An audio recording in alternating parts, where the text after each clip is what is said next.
Saya merupakan mahasiswi aktif semester 5 Prodi Manajemen Pendidikan Islam di Universitas Islam Negeri Sunan Ampel, Surabaya.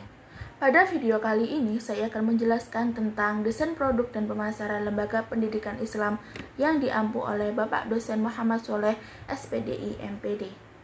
Sebentar. Sebelum masuk ke pembahasan utama, izinkan saya mengenalkan prodi yang saya pilih, yakni MPI. Apa sih prodi MPI itu?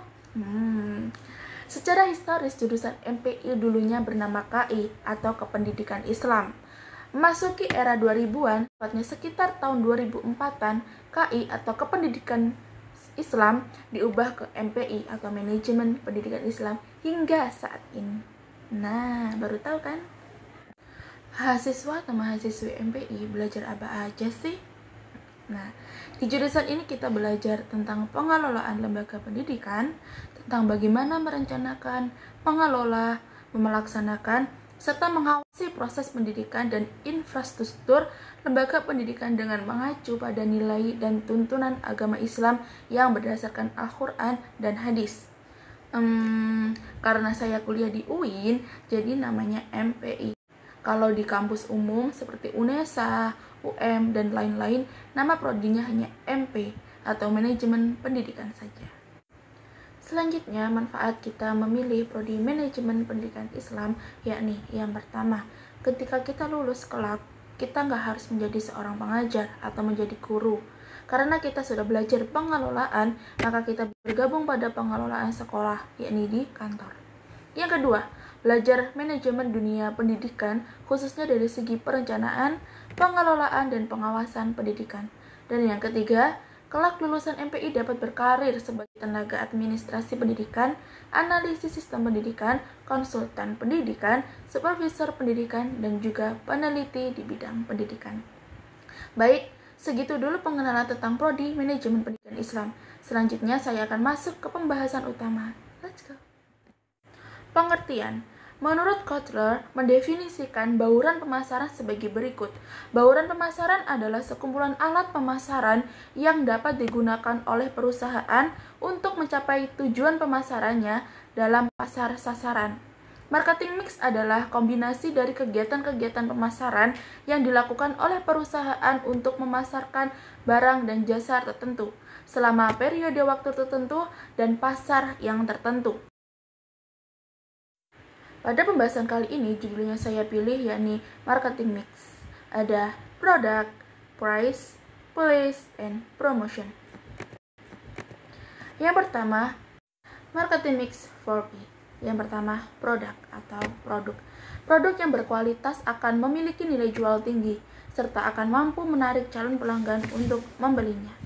Yang kedua, price atau harga.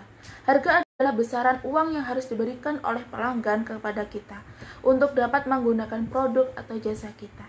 Yang ketiga, place atau tempat.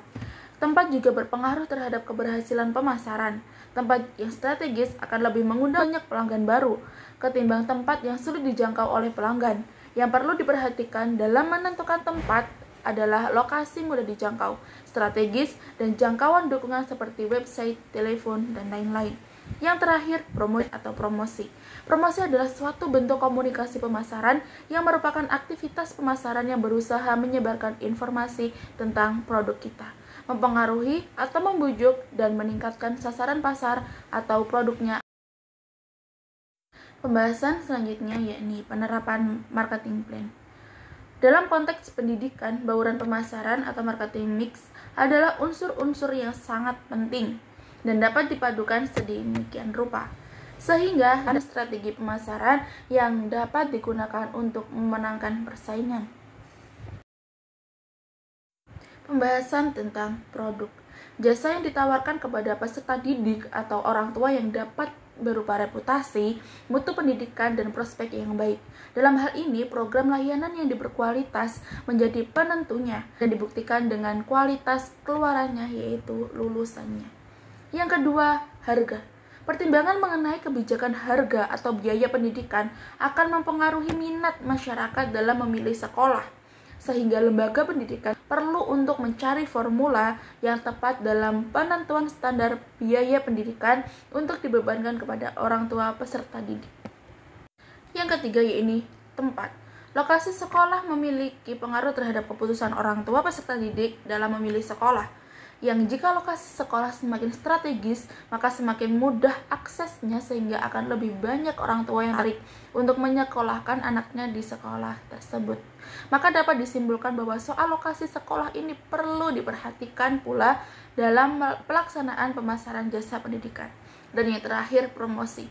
Kegiatan promosi memiliki pengaruh yang signifikan terhadap keputusan orang tua peserta didik dalam memilih sekolah. Yang jika semakin efektif strategi promosi yang dilakukan, maka akan semakin banyak pula orang tua yang berminat menyekolahkan anaknya di lembaga tersebut. Sekian penjelasan dari saya, semoga ilmu kita semua dapat bermanfaat. Mohon maaf jika terdapat kesalahan kata atau kekurangan dalam penjelasan, mohon kritik dan sarannya.